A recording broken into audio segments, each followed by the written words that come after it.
the Director of Granth Vibhag, the publication wing of Vishwa Bharati. I request Dr. Sen to make his presentation on the Bard of Bengal.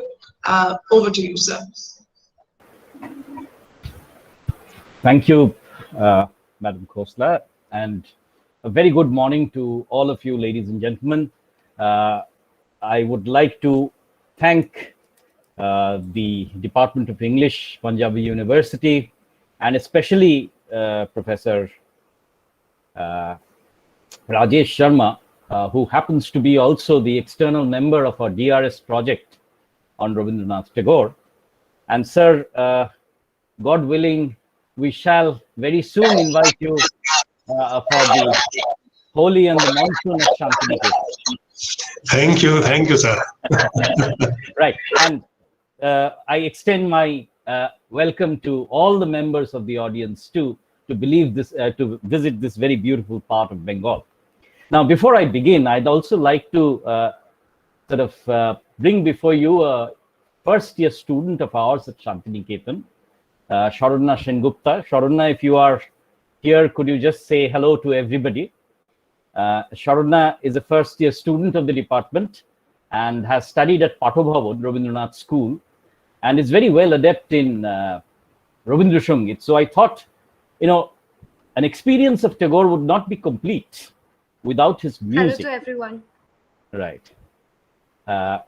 So I'm very grateful that Sharanya promptly agreed to sing 2 songs for us, which will be interspersed with the presentation that I make. And without further ado, therefore, I would like to share my screen and move on further. Right, just give me a moment, please.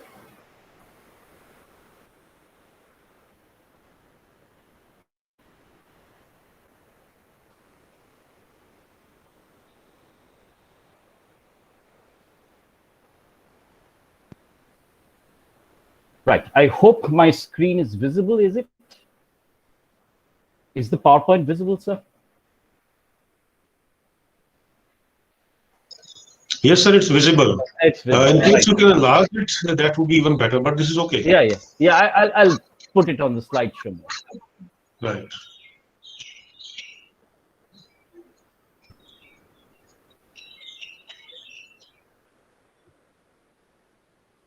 Technology takes its own time, I guess. Yes, it does. Right. Okay. Yeah, fine. Thanks. I've titled my presentation "The Self and Beyond: Tagore and his Jivandevata." Now, I was very interested in the very short introduction that Professor Sharma gave, and how he talked about, the cosmopolis, once again initiating or including the word polis, the city-state, and how Rabindranath would actually try and move away from this very concept of an urban civilization and take his inspiration and pedagogy both away from the city and to the rural population at large. The operative word, incidentally, that he used against the term nation was community. In Bengali, this would be Samaj, and I guess the Punjabi equivalent would be the same. Now, my project is to see within Rabindranath's concept of the Vishwa. You see, Vishwa was a very important word for Rabindranath, an idea, as it were. He talks about his cosmopolitanism as Vishwabodh. He talks about his Sahitya as part of Vishwa Sahitya. He talks about his university as Vishwa Bharati. But today I would like to concentrate on the poetics of how this Vishwa is manifested through the individual poet. Therefore, my project here is to look at the way in which the self, beyond the self, and into the infinite is projected through a kind of a median idea of the Jivandevata in Rabindranath's aesthetics. Now, this project will span across the entire gamut of Rabindranath's works. And although all of you know him as a poet, Rabindranath was also a consummate painter with 2,000 paintings to his credit, more than 2,000 songs which he put to music. And it is these songs that you'll find almost every Bengali across the world humming on different occasions. Rabindranath was also, of course, a very important social reformer and undertook the project of rural reconstruction at Sriniketan, even while we know Rabindranath's Shantiniketan in greater detail.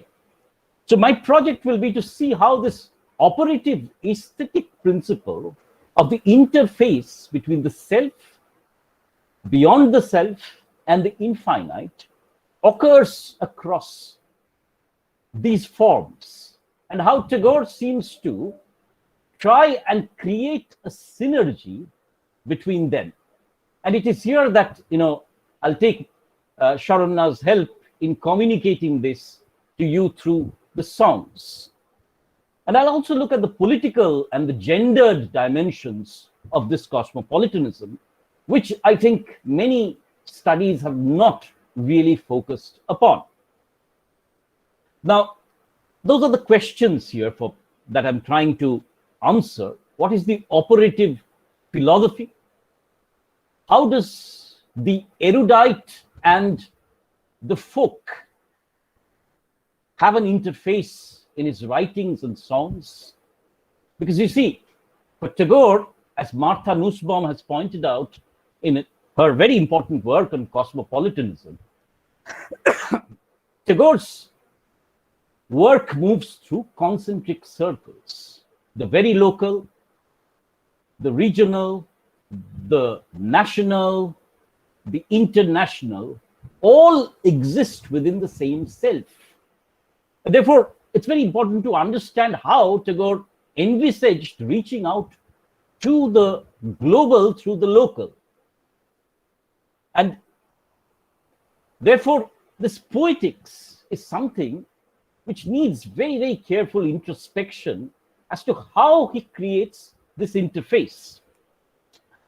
And very importantly, given that Rabindranath still remains the creator of two national anthems, the only poet to have done so, then how's the political, the national and the cosmopolitan imagined through these writings? So I have a handful of questions here which I'm trying to sort of think through. Now, for Rabindranath, the operative word that he used, in fact, Rabindranath had very significant objections about words like internationalism and cosmopolitanism. And he used his own equivalent here called Vishwabodh, or world consciousness.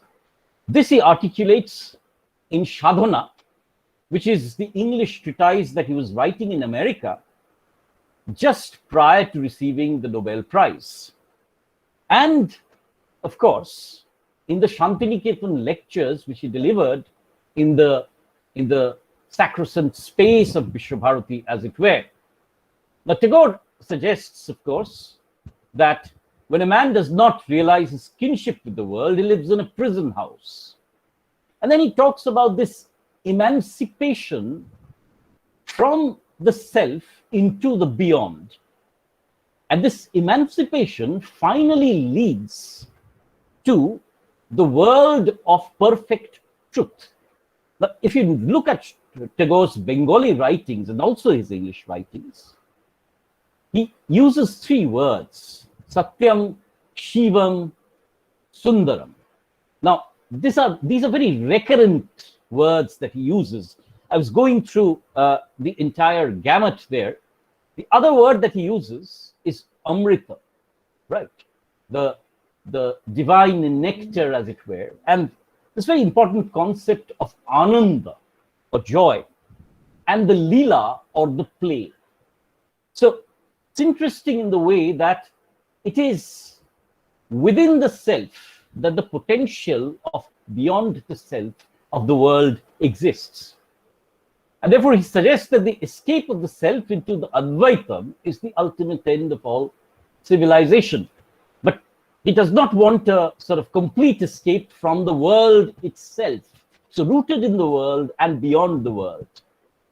And then he comes to this concept of the unity, which of course he was deriving from the Brahmo philosophy, which percolated through Raja Ram Mohan Roy and his father Rabindranath.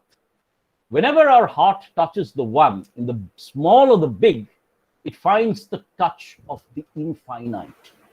It's this seamless movement between the finite and the infinite, the self and the non-self, the world and the home, that the cosmopolitan idea of Tagore can be located in, not merely as a political philosophy, but as something which derives from a deeper, sort of spiritual sort of movement as well. Now, it is here that I come to the concept of the Jivandevata. Now, the Jivandevata in Tagore is not located in one or two texts. It is dispersed across his body of writings, and therefore operates as a kind of prism through which Tagore's poetics can be understood. Now, he defines this as the creative power deep within me, the power that confers unity and significance. And he differentiates it from the divinity as one of aspect and attitude. And that's very interesting that he distinguishes between two kinds of devatas, as it were. The Vishwa Devata. He talks about the Vishwa Manav also later on, the world man, as it were. Now, when he uses the religion of man, for example, it is the Vishwa Manav and the Vishwa Devata that he's talking about. And that is the God felt in the rise and fall of history. But there's also another prism through which this Vishwa Devata can be approximated, can be sought, and that is through the Jivandevata, which is uniquely individual to the poet. Now, I bring in the very interesting debate between Tagore and Einstein here. Now, when they met in 1928 and 32, Tagore actually sort of, they had very different perspectives on what is truth. Is truth independent of man? Or is truth a human truth only? Now, Einstein was, of course, of the opinion that truth existed independent of man. But Tagore suggests that there cannot be anything that cannot be subsumed by the human personality. And therefore, all truth was essentially human truth. It's this idea of the two very seminal thinkers of the period about the conception of truth that went into the making of Tagore's Jivandevata. Now, Rabindranath, of course, talks about the Jivandevata in a wide sort of range of poems as also. Now, he talks about the Jivandevata as the Vichitra Rupini, who takes various forms, the light-footed one, the Chanchala Gamini. And he will also talk about the Jivandevata as, existing within him, whom he can feel, but whom he can never really sort of touch. And that is the Antarvyapini. That's the word that he uses. And the Jivandevata is also dispersed within the universe, and therefore the conduit between him and the Vishwadevata and the Vishwamanava. Now, it's interesting in the way, and I'll show you through one or two of his paintings, how Tagore considers this concept of the Jivandevata in terms of a kind of gendered identity, as it were, which taps both into the male and the female parts of his existence. And therefore, the various selves are also, as it were, gendered within Tagore. And the union of these two selves is the worship of the supreme Lord of life. Now, when he's into this concept of the devotee, as it were, it is here also again that Rabindranath's idea of the Ardhanarishwar comes into a kind of play in the very idea of the Jivandevata. So the cosmopolitanism that Rabindranath is looking at is also, tempered. And when I'm meaning cosmopolitanism, I'm talking about the perception of the world, as it were, as one, is also something of a gendered concept in many ways. Now, this is, of course, one of the major poems of Gitanjali, where Rabindranath is talking about this continuous movement between the I and the you. Gitanjali, of course, is this interface. Now, Rabindranath uses these concepts, ami and tumi. And he also uses the concept of the choto ami, of the smaller I, and the boro ami, and the larger I. Right? And therefore, if you look at that poem here, when I go from hence, what I have seen is unsurpassable. I have tasted of the hidden honey of the lotus, and thus I am blessed. In this playhouse of the infinite forms, I have had my play, he says. And it is the touch of one who is beyond touch. So this play between the Jivandevata whom he can perceive, and therefore when he reaches out to that Jivandevata, he also reaches out uniquely to the world, is the movement, this dialectical interplay between the I and the you, the self and the world, the divinity in life and the life in the divine. Now, one of his most famous poems, for many of you who are looking at Tagore very carefully, is the poem of Shonar Tori, or the Golden Boat. This is a translation by William Radice, of course.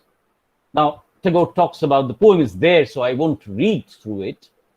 But there's this mysterious figure who's approximating the kind of the farmer rustic figure who sits on the shore, as it were. Who is this steering close to the shore? I feel that she is someone I know. You see, it's very interesting. The person who's rowing the boat towards him is the she. And he says, I watch and feel I have seen her face before. Take away my golden paddy when you sail. But once having given his all, there is no merging of the Jivandevata is there for his understanding, but she can never really be completely, merged within him, right? Therefore, this completeness and incompleteness, the yearning, as it were, of art to approximate the infinite is there, but never really complete. Now, it is again here that Rabindranath's interface with the bowls come in. And I think this is a very important interface, because we need to ask ourselves the question, why was Rabindranath so interested in them? Now, he says they have no images, temples, scriptures, ceremonials, and talks about the divinity of man and intense feeling of love. Incidentally, I was looking up Rabindranath's writings on Nanak, and this is what he also felt about Guru Nanak. And he said that it is this capacity to feel the immense love for human beings, for man, that sort of drew Rabindranath towards Kabir, Guru Nanak, and Badhu, and a lot of other saints, but it also drew him to people who intuitively had this kind of sort of perception. And he talks about these as unsophisticated, living a simple life in obscurity, but giving us a clue to the inner meaning of all religions. And therefore, as Professor Sharma was pointing out, Tagore did not really believe in not only nationalism, but also in any narrow, restricted religions. He also talked about the interface of religions. and the god of a cosmic force and the god of human personalities. Now, this is of course one of the pictures of the bowl, in case you haven't seen what a bowl would look like. And there are very interesting images that Tagore uses here. The images that he uses is the Moner Manush, the person who resides in my heart. Where am I to find him? The Ochin Diporshi, the neighbor who is within me, whom I can sense, but whom I cannot really, as it were, grasp. And the very important image of the Ochin Pahi. Now, you see, if there is a kind of brotherhood of man, then how does one feel it? How does one feel that? That is a question that the Baul is often asking, because for the Baul, the God is essentially within man, beyond the self, but it is only the perception of the self that can sort of approximate this sense of bonding between man and the universe. And this is where I would like you to listen to one of Rabindranath's Baul songs, as it were. It's a song which in Bangla says, "Ami kan pete roi," I long to hear. And he suggests that, he hears this flute playing within his heart, which he longs continuously. And he senses somebody playing this, but he cannot really understand. He can feel his radiance, his presence, but that voice continually comes and goes. So, Sharuna, if you will kindly give us a rendering of the song. I think it's important to understand how the music also functions and tries to yearn into this presence through the absence, or the absent presence or the present absence, whatever you would call it. Sharuna. So am I audible? Yes, of course. Thank you. আমি কান পেতে রই, আমি কান পেতে রই, ও আমার আপন হৃদয় গহন দ্বারে বারে বারে কান পেতে রই। কোন গোপন বাসে কান্না হাসির গোপন কথা শুনি বারে বারে বারে কান পেতে রই। ভ্রমর শেথা হয় বিবাগে নিভৃত নীল পদ্ম লাগে রে। ভ্রমর শেথা হয় বিবাগে নিভৃত নীল পদ্ম লাগে রে। কোন রাতের পাখি গায়ে কাকি, রাতের পাখি গায়ে কাকি, সঙ্গী বিহীন অন্ধকারে বারে বারে কান পেতে রই। কে সে মোর, কে বা জানে, কিছু তার দেখি আভা, কিছু পাই অনুমানে, কিছু তার বুঝি না বা। কে সে মোর, কে বা জানে, কিছু তার দেখি আভা, কিছু পাই অনুমানে, কিছু তার বুঝি না বা মাঝে মাঝে তার বারতা আমার ভাষায় পায় কি কথা রে মাঝে মাঝে তার বারতা আমার ভাষায় পায় কি কথা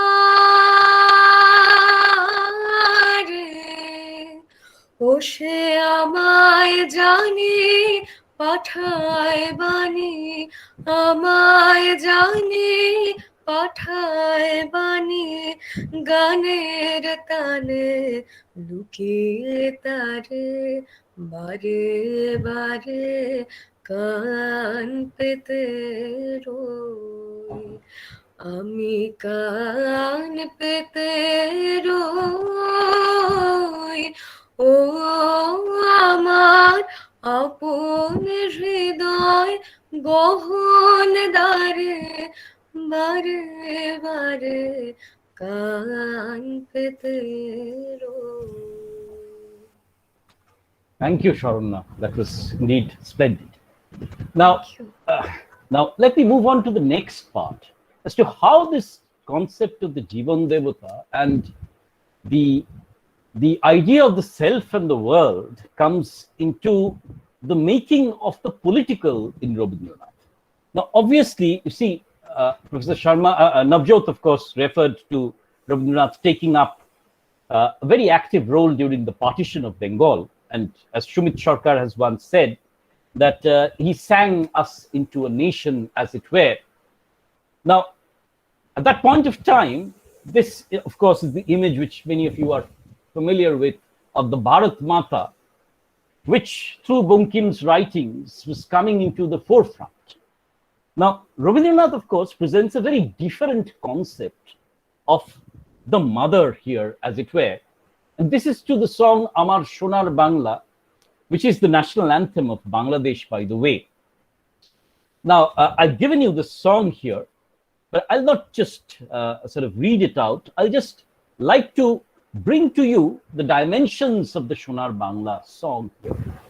Now, the Jivandevata is here superimposed, as it were, upon the image of the Ma.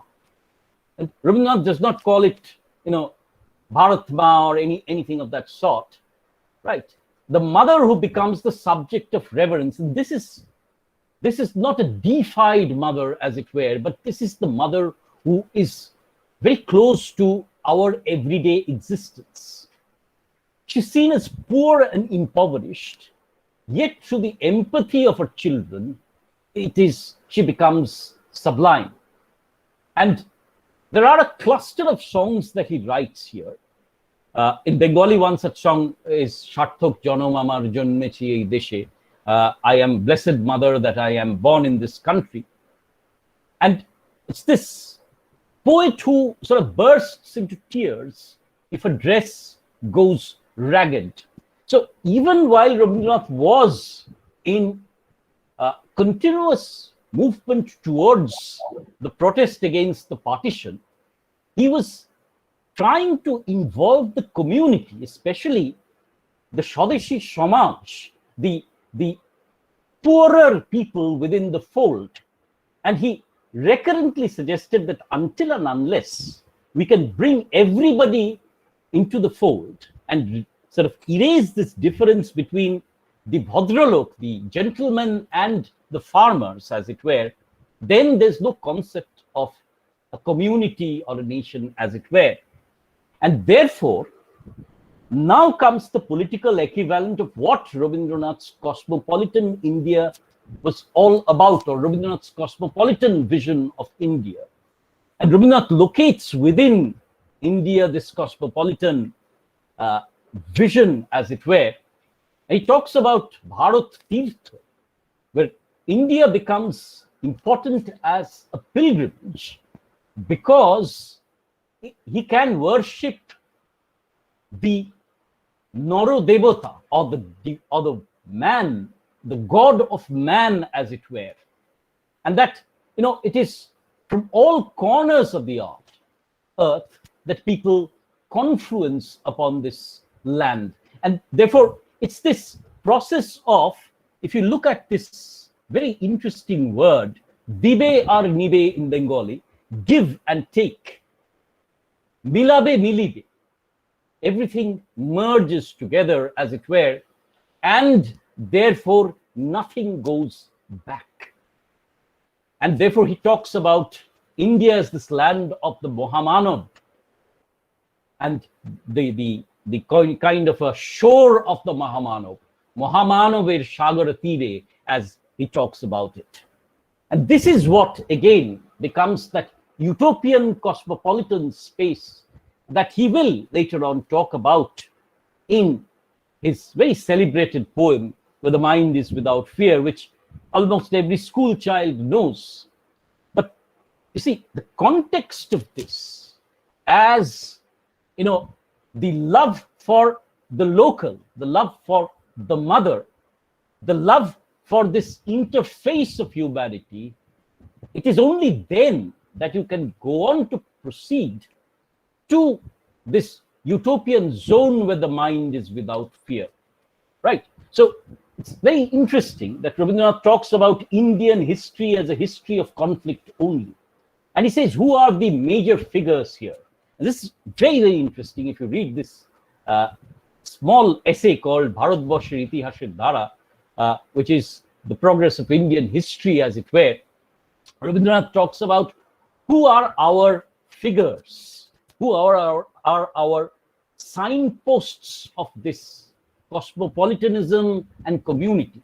He says Lord Rama, not Lord Rama because he's to be worshipped, but because he drew everybody together, including the subaltern.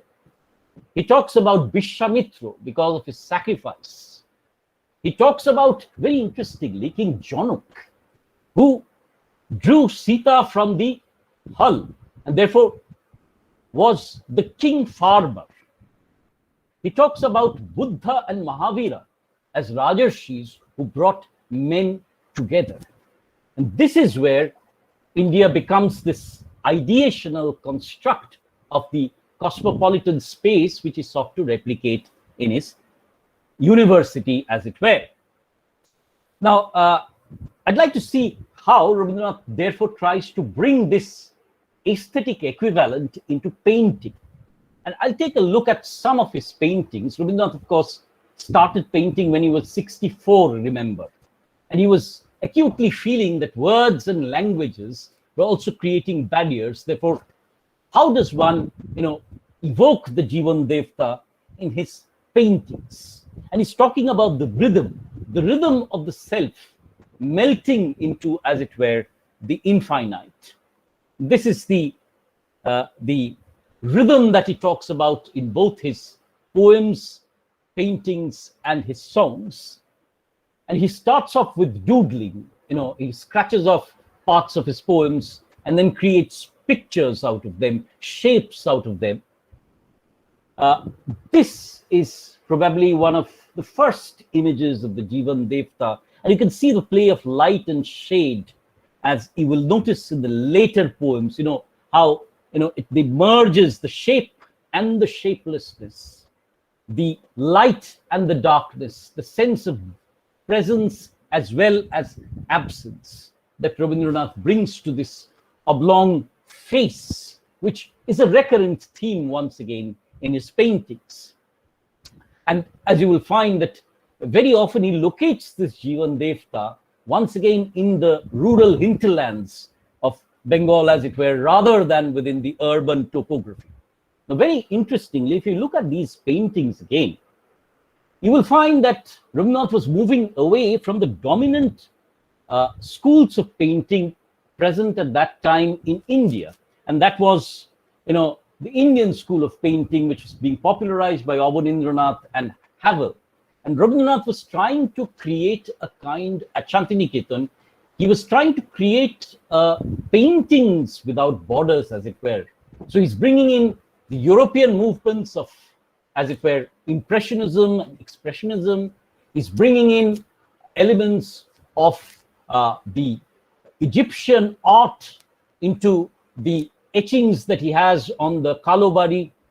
And he's also bringing in Nandalal Bose and his students to bring in this Santali art into the curriculum of painting at Shantiniketan. So the local and the global, the local and the cosmopolitan of the identities which radiate from one another. So Rabindranath does not see, or rather sees this process in the way that Nussbaum sees it, as a kind of concentric identity, as existing in concentric circles. Now, this is interestingly the kind of play that Rabindranath would do very often with one of the issues of the Vishwabharati news. And look how Tagore sort of changes his own personalities, as it were. And if you look at the other paintings, as it were, and you'll take a look at the left-hand one on your screen, you see the male and the female both existing within his self. So, and once again, this one probably is also again the Jivandevata who's hidden. So the infinite and the finite, the present, the absent, the self and the non-self. It's this that drew, incidentally, one of the other Nobel Prize winning poets, Octavio Paz, to Tagore's art. And Paz noted that Tagore's poetry, with its particular kind of a rhetoric, could have had, lesser hold, but it is within his paintings that Tagore remains very much contemporary, in the sense that the violence, the fantasy, and the freedom that he talks about, they all percolate down to his paintings, yet there is this hint of the rhythm that operates with the visual form. Now, I'll quickly move on to Rabindranath's concept of music, because it's to these that he turns at the end of his life, because although music was there, of course, within his entire upbringing, and the ways in which Rabindranath would be borrowing very often from, say, the poetry of the Scottish bards, he would be taking it, the ragas from classical Indian music, and his journeys, sojourns to the southern part of India, very often, and I'll sort of ask Sharunna to sing later on, a Punjabi bhajan would work its way into his art. So he was bringing in music from all across the globe, yet the importance of Rabindranath's music is the salient aspect of the interface between the lyric and the musical, right? And the freedom with which the lyric moves within the musical, right? And therefore, he talks about the independent role of the lyric and the music. And where the words left off, he says, the strains of music take over. And he uses a very interesting metaphor of the rhythm acting as a bank to the lyric. Right, so it's once again this attempt to reach out, the ways in which the poet, the musician, and the artist interact to reach out into worlds that are uncharted, beyond the purely local, that we can look at Rabindranath. And therefore, it is with this that I come to a very interesting song, and this is taken from a Punjabi bhajan. It's Baroi Baroi Ramma Veena. I wasn't able to track this, so I could not play the original. But if you look at that song here, the Ramma Veena, it plays. So there's the sound, then there's the dance, the tal, and then there's the decorative aspect through the words, as it were. So it's an interesting poem that brings synesthetically sound, sense, and the musicality of the Ramya Veena. And I'll ask Sharunna to sing at least 2 stanzas of the song, if possible. Sharunna.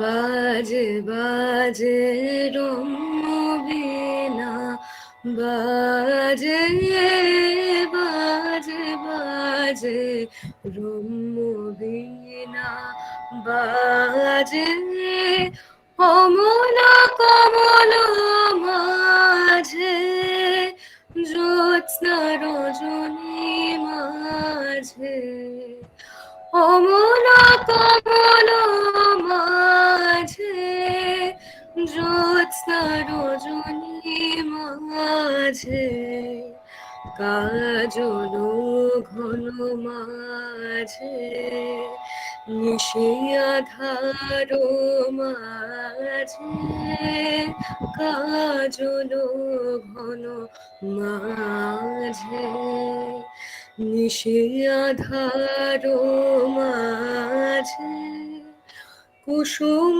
সুরভি মাঝে, বীণারণন শুনি যে, কুসুম সুরভি মাঝে, বীণারণন শুনি যে, প্রেমে প্রেমে বাজে, প্রেমে প্রেমে বাজে, নাচে নাচে রম্যতালে, নাচে নাচে নাচে রম্যতালে, নাচে তপনা তারা, নাচে নদী সমুদ্র, নাচে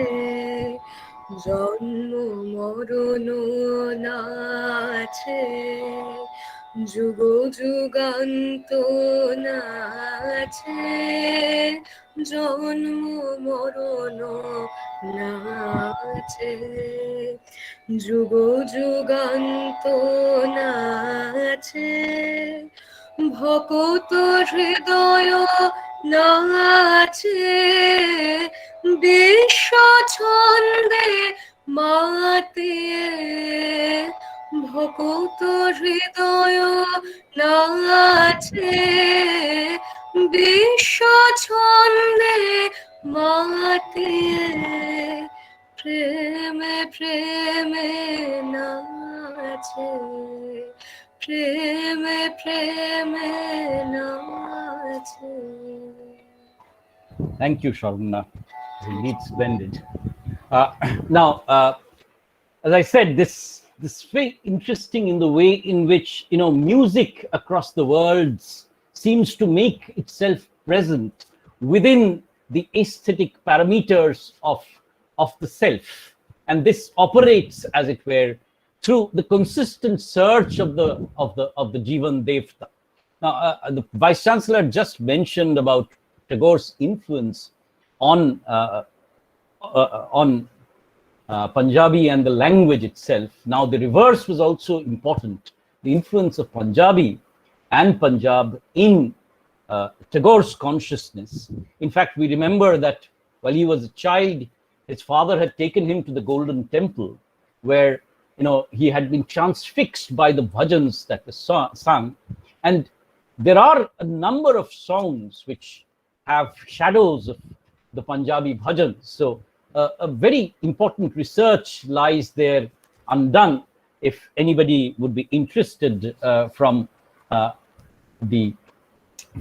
Punjab, as it were, to work on it.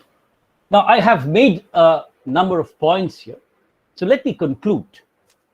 I have argued that Jivandevata remains Tagore's salient aesthetic gateway through which the understanding of the creation of a world or worlds of art remain possible. Rhythm and harmony remain ways in which the world of words interacts with the world of the visual arts. Tagore is at his playful here. Experimentation with folk forms through which the fusion of words and music operates is equally important.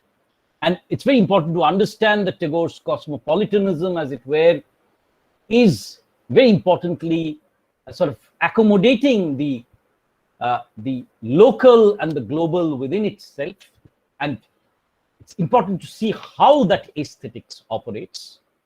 The political here enters into a very complex dialectic with the aesthetic to create images of, I wouldn't use the word nation really, because Rabindranath was, of course, against this category, but rather the samaja or the community. And I guess Rabindranath remains the only global artist to have probed this range of creations and to have attempted to locate the global and the local through such a diversity of forms. Now, my point has been, therefore, to present to my audience in Punjab a Tagore who's not just a poet of the Gitanjali, and unfortunately he's dwindled into that role in many ways, in part of history books only.